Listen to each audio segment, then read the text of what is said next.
le président, le président nomme le Premier ministre au sein de la majorité parlementaire et le président nomme le gouvernement au sein de la majorité parlementaire. Donc, chez nous, pour nommer un gouvernement, il faut s'attendre, il faut qu'il y ait l'attente entre le président de la République, sa vision, et puis la vision de la majorité parlementaire qui sont les députés. Et pour l'instant, les négociations tournent autour de ça. La première ministre qui venait d'être nommée mène les consultations en vue de la formation du prochain gouvernement. Donc, ce sont des tractations qui sont en cours en vue du partage, disons, des portefeuilles ministériels. Oui, oui, oui, oui, effectivement. Voilà, on attend, j'espère bien que lors de notre prochaine rencontre, on aura les noms des membres du nouveau gouvernement et qu'on pourra en discuter. Je te remercie, Bonheur Mwamba. Maintenant, on revient sur la situation à l'est de à l'est de votre pays, la République démocratique du Congo. Ça fait 2 ou 3 fois quand on discute ensemble, je te demande où en est-on avec la participation ou du moins la mobilisation de la SAMIDI-RSI, la mission de la communauté des États, la communauté économique des États de l'Afrique de l'Est. Ça fait un petit moment que cette émission a été déployée à l'est de votre pays. On a dit que c'est une force qui a une mission offensive, mais jusqu'à présent, on attend.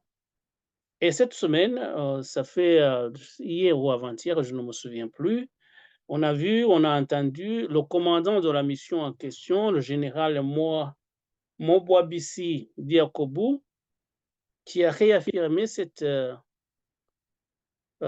caractère offensif de la mission qu'il dirige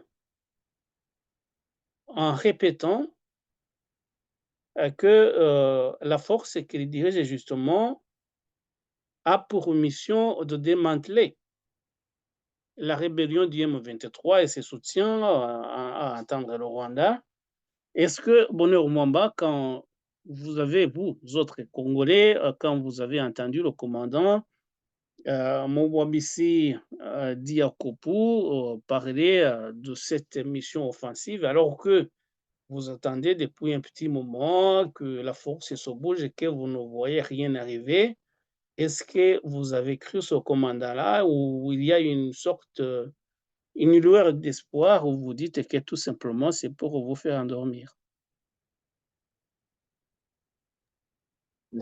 Pour, pour beaucoup de Congolais, jusque-là, par rapport au nombre de mois depuis le déploiement de la SADC, beaucoup de Congolais, bon, pas beaucoup de Congolais, mais après les études que j'ai réalisées, seulement sur Internet, j'ai compris que beaucoup de Congolais ne croient plus grand-chose à la SADC parce que jusque-là, la SADC d'abord ne s'est pas déployée sur toutes les lignes de front.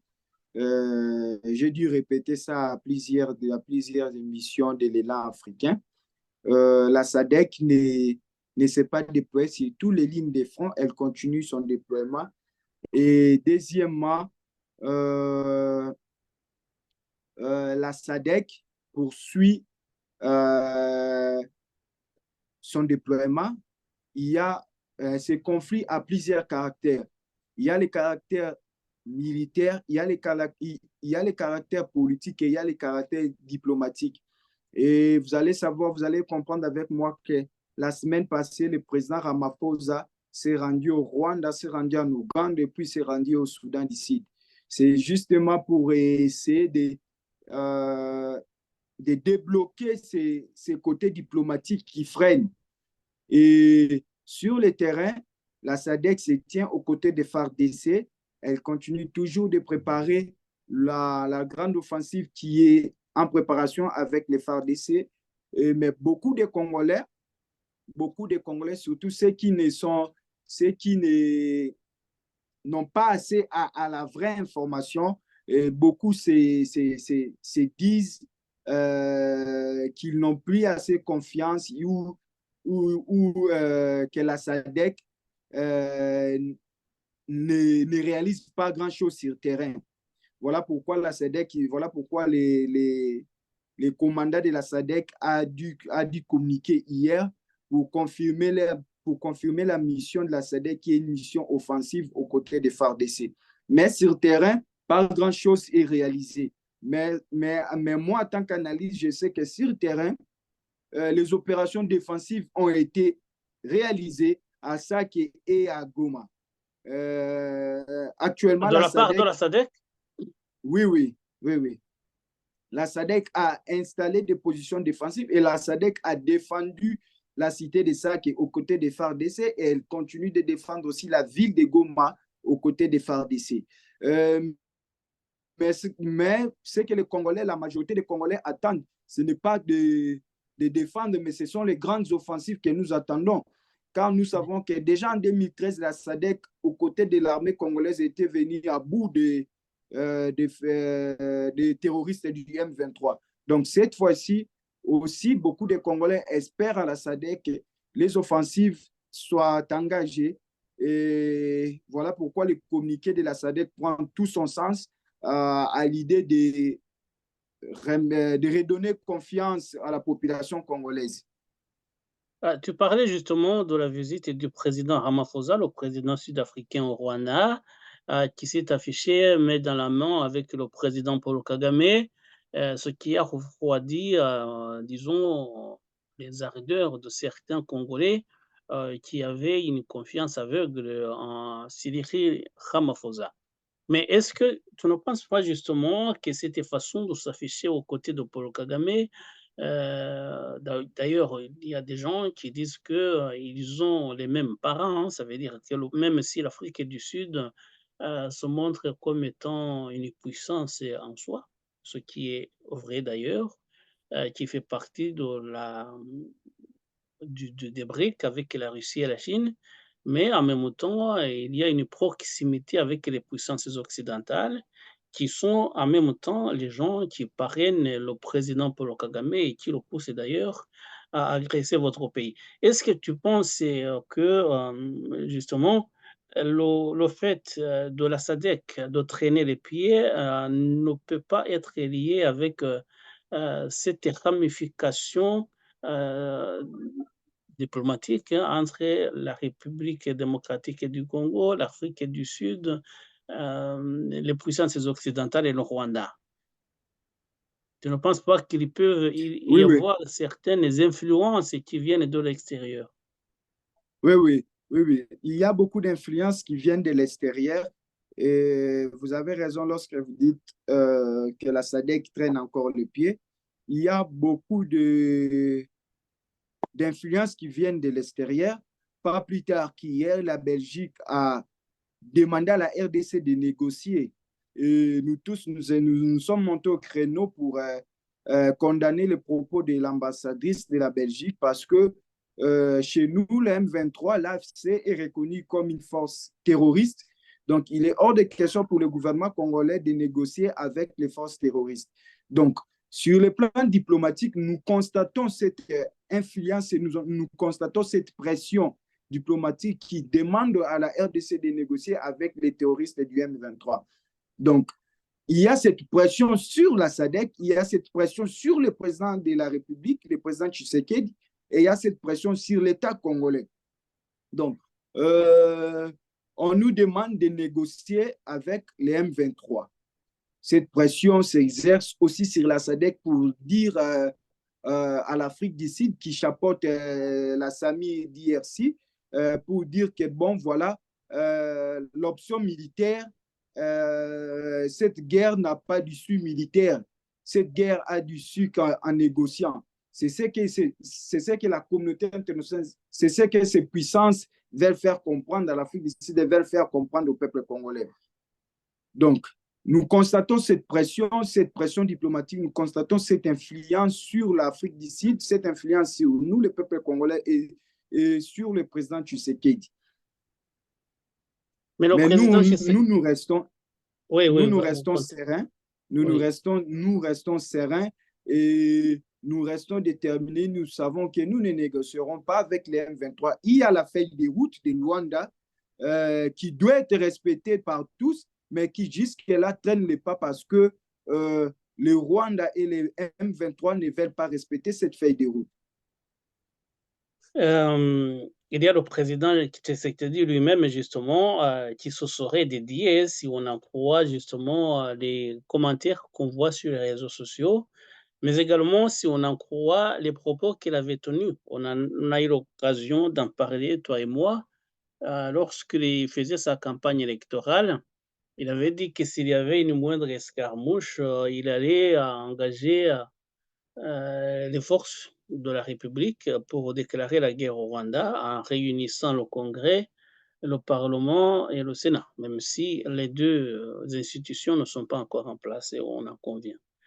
Mais justement, avec son récent déplacement en Occident, qui a fait beaucoup, couler beaucoup d'encre et d'enclume d'ailleurs, euh, on ne l'a pas entendu parler.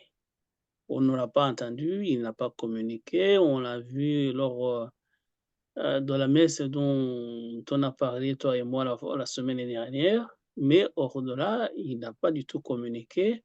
Et on se dit, est-ce qu'il ne prêterait pas main forte à ceux qui disent que lui-même ne serait plus engagé comme avant dans la défense du territoire de la République démocratique du Congo? Euh, oui, oui. Bon, votre question, elle est si forte.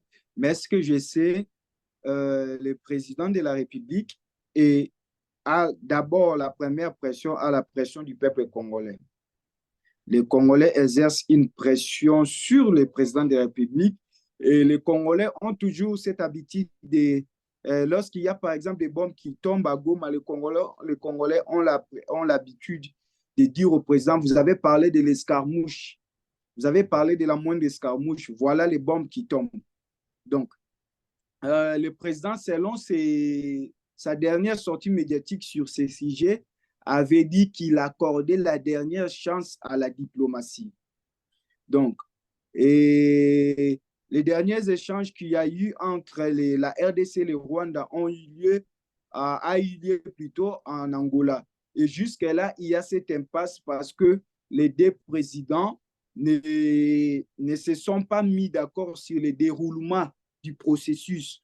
Donc, nous pensons que cette voie diplomatique que le président avait fait allusion est bloquée. Donc, et sur ce, il y a, comme je l'ai dit, cette pression internationale sur la RDC et le président, selon ses propos, essayer la voie de la dernière chance pour lui qui avait dit qu'il accorde la voie diplomatique, la voie de la dernière chance, si cette occasion n'est pas respectée par le Rwanda, si cette fois-ci la RD et le Rwanda ne retirent pas ses troupes, et même dans cette voie diplomatique, la RDC a communiqué par l'entremise de son ministre des Affaires étrangères qui dit, pour nous, toute négociation doit se faire sur base du retrait des forces rwandaises des territoires occupés. Donc, la RDF doit quitter notre territoire avant de négocier. Et à partir du moment où la RDF ne quitte pas les territoires congolais, la RDC ne saura négocier avec le Rwanda. Donc, c'est dans cette impasse que les négociations se trouvent. Donc, pour moi, en tant qu'analyste, je ne vois pas une autre voie si ce n'est la voie militaire, si ce n'est la voie d'une confrontation directe entre la RDC et le Rwanda. Et sur ce, la RDC se prépare, bien qu'elle se prépare tardivement, mais la RDC continue de se préparer. Voilà, tu parlais tout à l'heure de l'ambassadrice l'ambassadrice belge au Congo qui a appelé aux négociations, mais elle a précisé que les négociations ne veulent pas signifier que l'intégrité du territoire congolais soit mise en cause. Est-ce que ça, c'est un motif suffisant pour faire pencher la balance du côté de la diplomatie de la part des Congolais? Est-ce que les Congolais, si on dit nous ne céderons pas, que ce soit un préalable à toute négociation, nous ne céderons pas un pouce au Rwanda ou à l'Ouganda, je ne sais plus encore. Est-ce que là, ça peut être un motif de négocier? Euh, pour nous, les négociations, nous n'avons pas fermé la porte à la négociation. Mais nous nous disons, s'il faut négocier avec qui? Nous avons fermé la porte à la négociation avec les terroristes du M23. Avec les terroristes du M23, nous nous sommes dit, et là c'est la position de tous les peuples congolais, nous ne pouvons plus aller de négociation en négociation. Il y a eu des accords de 2013 qui ne sont jamais respectés. Il y a eu les accords de 2009 qui ont engendré les M23. Et on s'est dit, pour nous, la population congolaise, nous ne pouvons plus aller de négociation en négociation. Il faut arrêter avec ça. Et puis, nous n'avons pas fermé la porte aux négociations avec le Rwanda. Et nous savons qu'avec les négociations, nous n'avons pas fermé la porte aux négociations avec le Rwanda. Mais nous allons négocier sur base de quoi? Le Rwanda nous accuse de soutenir les FDLR, ce qui est faux. Nous avons mené des opérations conjointes avec l'armée rwandaise. Nous avons invité l'armée rwandaise en RDC pour combattre avec nous les FDLR. C'est ce qui avait été fait. Nous avons arrêté les FDLR que nous avons renvoyés au Rwanda, que le Rwanda a armé et puis renvoyé encore en RDC.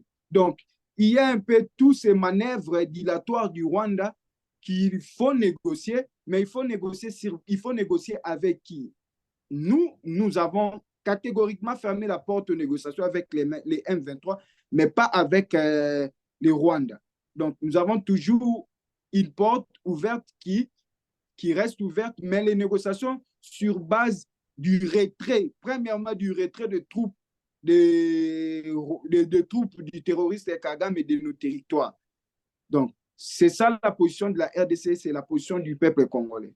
Bon, je comprends. Et le souci, justement, c'est que le Rwanda ne reconnaît pas être impliqué dans la guerre à l'est de la République démocratique du Congo. Donc, je vois mal comment les négociations vont s'engager avec la partie congolaise et le Rwanda qui ne reconnaît pas sa part de responsabilité dans ce qui se passe à l'est de la Oui, République démocratique du Congo. c'est là que nous attendons la communauté internationale parce que aujourd'hui, le Rwanda ne peut pas nier sa présence en RDC. Les, les rapports de l'ONU le démontrent. Les États-Unis le savent. Presque toutes ces grandes puissances savent que le Rwanda opère en RDC. Mais pourquoi ils gardent le silence? Pourquoi la communauté internationale continue de garder le silence face à cette situation? C'est là que nous nous disons qu'il y a une hypocrisie internationale contre la RDC. Aujourd'hui, tout le monde sait que le Rwanda opère en RDC, mais il n'y a aucune sanction prise contre le Rwanda. C'est ça le problème. C'est ça que nous, peuple congolais, nous nous sentons seuls contre tous. Nous nous sentons à la merci de ces grandes puissances qui continuent d'armer le Rwanda. D'où nous appelons vraiment le peuple congolais à la fermeté et au sacrifice. Ouais, on verra comment ça va évoluer. Effectivement, le Rwanda ne reconnaît pas sa part de responsabilité dans ce qui se passe à l'est de votre pays, la République démocratique du Congo. On ne comprend pas justement. Vous, en tant que Congolais, vous le dites et vous avez raison de le dire, mais le Rwanda ne le reconnaît pas.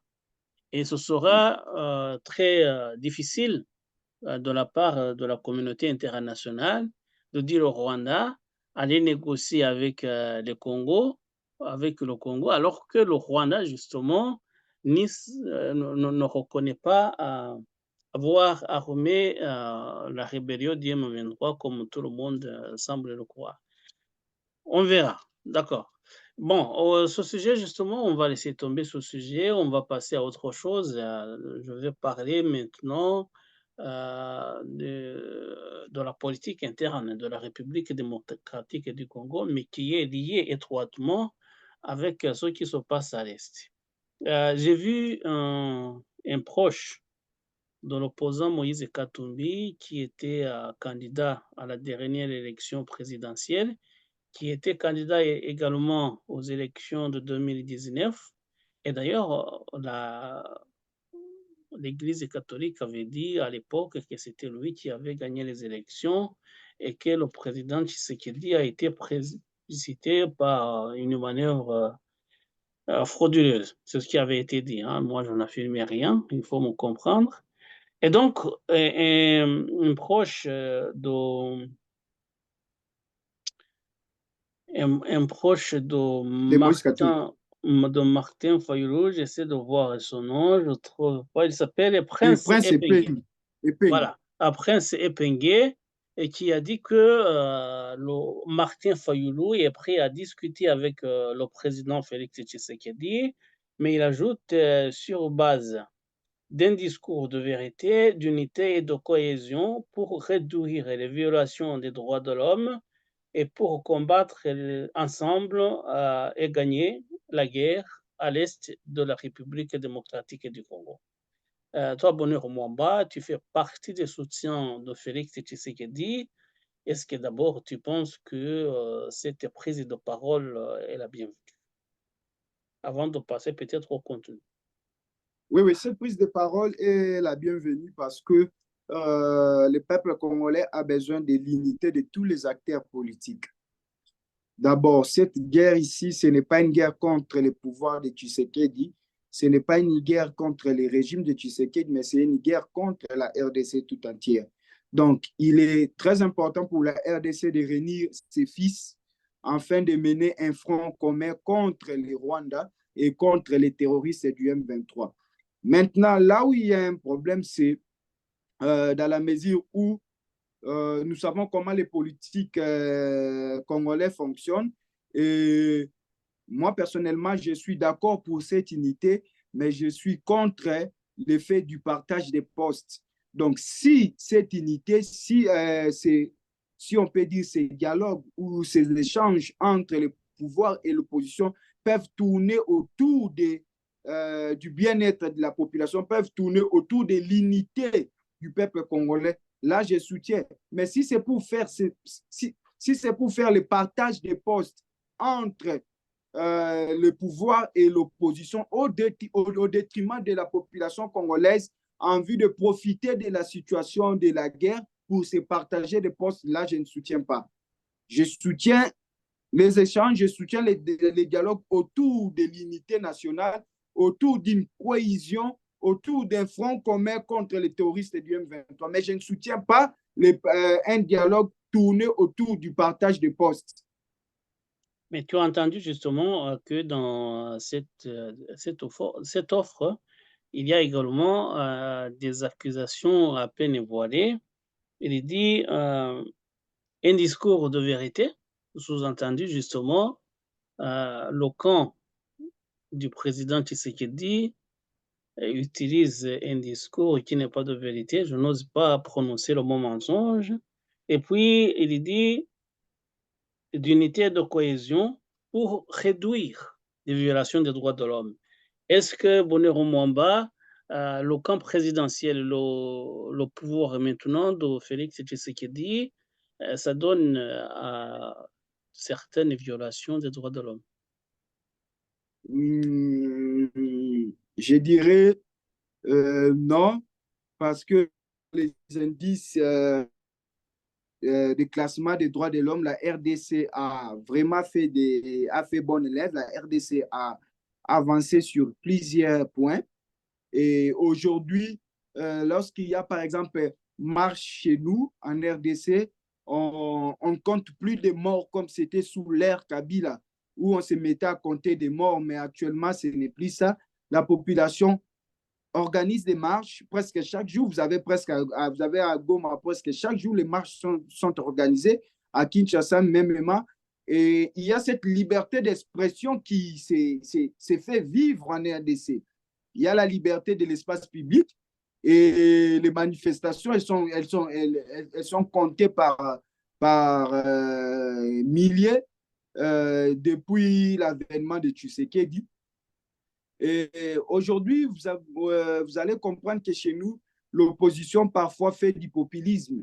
Elle acquise souvent le pouvoir, le régime en place de saper les droits de l'homme.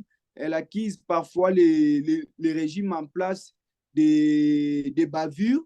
Par exemple, lorsque Prince Epingle parle des vérités, c'est de quelles vérités qui font allusion? Si vont nous parler des élections de 2018, les élections de 2018 c'était déroulé de la manière dont nous connaissons et Tshisekedi n'avait pas, le président Tshisekedi n'était pas l'organisateur de ces élections. Donc, on ne peut pas. Ça a été truqué comme il l'affirme, l'Église catholique l'affirme, bon, le camp Martin Fayulu l'affirme. Est-ce que toi aussi tu peux affirmer que cette élection-là n'était pas très transparente? C'est à elle de nous produire les preuves de cette tricherie, parce que jusqu'à présent, 6 ans après, ou 6 ans après, ils n'ont jamais démontré les preuves. Ils n'ont jamais démontré les preuves de la tricherie des élections de 2018. Et c'était pour la première fois qu'on organise des élections chez nous et qui est le président c'était la première fois qu'il y ait la joie et que la population se réjouisse lorsqu'on donnait les vainqueurs à une élection. Vous allez comprendre avec moi que depuis les régimes passés, à chaque fois qu'il y avait publication des résultats, il y avait des manifestations et des troubles qui s'en suivaient. Mais depuis 2018, on a proclamé Tshisekedi, la population était dans la joie, il y avait l'ébullition à Kinshasa et partout en RDC. Et même les élections de 2023, vous avez certainement vu les images, la population congolaise en général était dans la joie. Donc, on ne peut pas dire qu'il y a eu tricherie à partir du moment où ceux qui ont voté, ceux qui ont donné le mandat ont prouvé, ont manifesté leur joie lors de la publication des résultats. Voilà, bon, je ne vais pas m'y pencher parce que je ne sais pas au Congo. Je sais tout simplement d'interpréter les propos de vos compatriotes congolais. Autre opposant, Moïse Katumbi. Moïse Katumbi, qui était l'un des candidats malheureux à la dernière élection présidentielle. On a vu un de ses proches il s'appelle comment déjà? Kahebe Gwarchon. Et il aurait rejoint, d'après ce que je lis, il aurait rejoint la rébellion du M23 et il s'est affiché avec le porte-parole de la rébellion. Et donc, il serait maintenant prêt à collaborer avec l'Alliance du fleuve Congo. Moïse Katumbi était un opposant qui a participé aux élections de façon démocratique, qui a été battu. Mais j'ai vu les échanges lors de la campagne électorale que le camp du président Tshisekedi a respecté. Donc, c'était un respect mutuel démocratique. Et maintenant qu'un de ses proches est passé du côté de la rébellion, Bonheur Mwamba, comment est-ce que vous allez, vous autres soutiens du président Tshisekedi, comment est-ce que vous allez considérer Moïse Katumbi et ses proches? Est-ce que vous allez le mettre dans le même camp? On en parlait la semaine dernière avec le camp Joseph Kabila qui maintenant est en dissidence. Bon, moi personnellement, je ne vais pas tenir Moïse Katumbi responsable des actes de certains cadres de son parti, car notre loi dit que l'infraction est individuelle. Maintenant, nous devons comprendre aussi que notre pays est infiltré depuis des années par le Rwanda et par les services de Kagame, les services de Kagame, excusez-moi. Et pendant toutes ces années, il y a eu des accords, que moi je dis les accords d'infiltration, qui ont donné accès aux personnes qui répondent aux ordres de Kagame d'entrer dans nos institutions, d'entrer dans les services de sécurité, de prendre le contrôle de certains services de sécurité, de prendre le contrôle de certains postes ministériels et certains postes politiques. Et sur ce, moi, personnellement, je ne suis pas étonné lorsqu'on nous dit qu'un cadre de l'administration publique, par exemple, rejoint les M23 ou un commandant des forces armées rejoint les M23. Donc, nous comprenons que l'infiltration était si grande. Pendant toutes ces années, nous avons, si je peux dire, les régimes passés a occasionné cette infiltration. Donc, sur ce, nous avons des politiques qui sont congolais, mais qui travaillent de pair avec les terroristes du M23. Donc, je ne peux pas impliquer Moïse Katumbi dans cette collaboration entre l'un de ses proches et les M23, mais seulement cela nous démontre comment la RDC a passé toutes ces années sous infiltration. Et Dieu merci, maintenant les Congolais se réveillent et cela nous démontre que beaucoup de personnes qui sont gênées par la nouvelle politique de l'administration Tshisekedi, et ces gens n'ont plus d'autre choix que de s'afficher ouvertement aux côtés du M23. Vous avez vu récemment des militaires, vous avez entendu récemment des militaires qu'on a arrêtés. Si jamais Moïse Katumbi ne communique pas en se désolidarisant avec ce lieutenant qui a rejoint le M23, s'il ne dit rien, disons, qu'il reste silencieux, est-ce que tu vas garder la même analyse? Non. Le bon sens voudra que Moïse Katumbi ou soit son parti se désolidarise du terroriste, c'est déjà un terroriste, du monsieur qui a rejoint les M23. C'est ça le bon sens. Mais jusque-là, nous voyons un silence radio du côté de Katumbi et du côté de son parti politique. Mais seulement, il faudrait savoir que Katumbi n'est pas quelqu'un qui parle assez trop. Il est quelqu'un de trop réservé. Il prend difficilement la parole devant les journalistes, devant les gens. Il communique un peu difficilement. Mais moi personnellement, j'attends que son parti communique là-dessus. Et à partir du moment que son parti ne communique pas, c'est là que ça laisse planer le doute sur les contacts, parce que beaucoup de gens accusent les partis de Katumbi d'être en contact avec le M23. Vous allez savoir que ce n'est pas le premier cadre qui rejoint le M23. Donc, avant lui, il y avait déjà des cadres qui avaient rejoint le M23. Et cela ne favorise pas le parti de Katumbi ni la personne de Katumbi. Donc, nous attendons une communication là-dessus. Et si son parti ou le camp Katumbi ne fait pas une communication, ça va vraiment laisser planer les doutes dans les têtes de la population congolaise.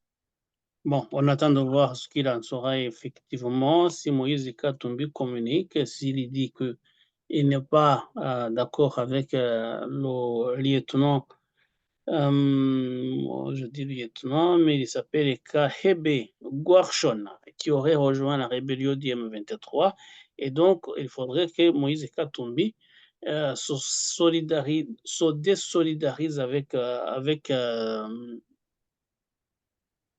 son ami, hein, je pense que c'est son ami, pour que les Congolais le considèrent comme ne faisant pas partie de cette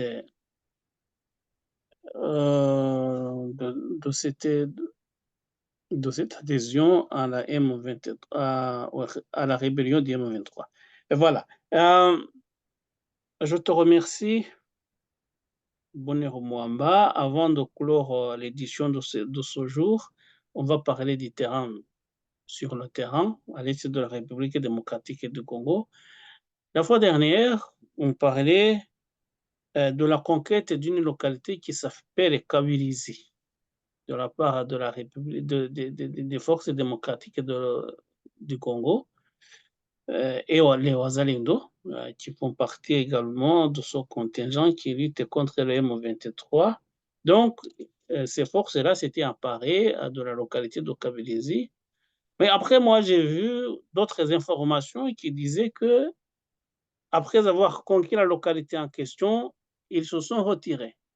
Mais aujourd'hui aussi, j'ai vu d'autres informations qui disent que la localité de Kabilizi reste toujours congolaise. Qu'en est-il exactement? Et puis, je vais te demander de nous dire euh, quelle est la situation militaire sur le terrain. Est-ce que les FARDC, les forces armées de la République démocratique du Congo, vont de victoire en victoire ou bien ils sont en difficulté malgré le fait que la SADC se porte à leur prêter main forte? Bon, oui, la localité de Kabirizi est toujours sous contrôle des FARDC et Ouazalendo. Vous allez comprendre que lorsqu'ils ont pris la cité, les FARDC, les M23 s'étaient réfugiés sur les collines aux alentours de la cité. Vous allez comprendre que les positions où la géographie de l'Est elle est vraiment compliquée. Lorsque vous contrôlez le colis, vous n'avez pas assez besoin. Lorsque vous contrôlez le colis, vous contrôlez la cité de l'M23, s'était réfugié sur le colis. Et l'armée et les Ouazalais ne pouvaient pas rester dans la cité. Ils avaient poursuivi l'ennemi. Et Dieu merci, ils ont repris des collines stratégiques et ont poursuivi l'offensive. Ici, l'objectif est d'arriver jusqu'à Kichiché. Donc, jusque-là, hier, par exemple, les informations que j'avais, le combat s'était rapproché de la localité de Kaniba, quelque chose comme ça. Et le combat s'est passé à moins de 5 km de là. Et les Ouazalendo ne sont pas, les Ouazalendo des FARDC ne sont pas restés dans la cité, mais ils ont conquis la cité, ils ont avancé. Donc, il y a ce travail qui est en train d'être mené. Et les FARDC mènent une offensive. Vous allez savoir que, comme je l'ai dit toujours, la situation, la guerre de l'Est n'est pas une guerre facile. C'est une guerre de haute intensité. Vous allez savoir que les FARDC mènent actuellement une offensive méthodique, une offensive précise et donc ils avancent méthodiquement. Ils avaient avancé du front du nord de Rutshuru à Windi. Ils ont avancé à la localité de Kabirizi et puis ils avancent aussi vers les sites. L'objectif du site, c'est de reprendre la route nationale numéro 2, tronçon compris entre Sake et le village de Chacha. C'est là qu'il y a le combat. Et puis, il y a aussi le combat à côté de Kabirizi. Ici, l'objectif, c'est de prendre, de récupérer la cité, par exemple, la cité de Kishiche, la cité de Bambo. Et c'est là que les affrontements se poursuivent. Donc, les FARDC mènent une offensive méthodique qui tarde, mais qui produit des résultats petit à petit. Bon, voilà, Bonheur Mwamba, je crois que j'ai c'est ça la posé. position sur les lignes de fond. D'accord, merci beaucoup. Je crois que j'ai posé toutes les questions que je voulais te poser aujourd'hui. Je ne sais pas si tu as un message à faire passer avant que nous puissions colorer l'émission.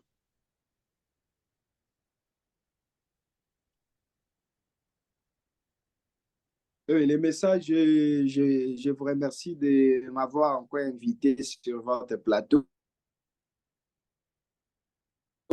Et je remercie tous les militaires, les Ouazalendo et la SAMI DRC, les militaires burundais qui sont engagés aux côtés de la RDC. Et je condamne fermement la pression diplomatique sur notre pays. Je condamne aussi la complicité de la communauté internationale vis-à-vis des crimes commis par les terroristes Kagame en RDC. Je condamne l'agression rwandaise. Je condamne aussi le peuple rwandais qui travaille et qui accompagne Kagame dans sa dictature. Et vous allez comprendre que ce n'est pas tous les Rwandais qui sont derrière Kagame. La majorité des Rwandais ne sont pas ennemis de la RDC. La majorité des Rwandais ne sont pas ennemis ne soutiennent pas la guerre de l'Est. Donc, je félicite ces peuples rwandais, je félicite les peuples congolais et je félicite les peuples africains. J'appelle l'unité du peuple rwandais. J'appelle l'unité du peuple congolais et j'appelle aussi les Rwandais à se lever contre ces dictateurs, contre ces régimes tyrans qui qui oppriment les Rwandais, qui oppriment les Congolais et qui oppriment les Burundais. Bon, je te remercie, Bonheur Mwamba. C'était le mot de la fin.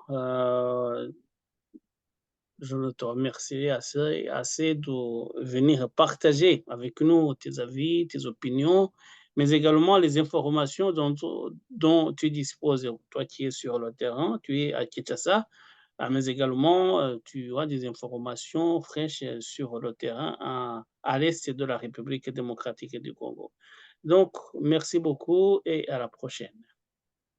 Okay. Merci beaucoup, c'est moi qui vous remercie. Merci bien.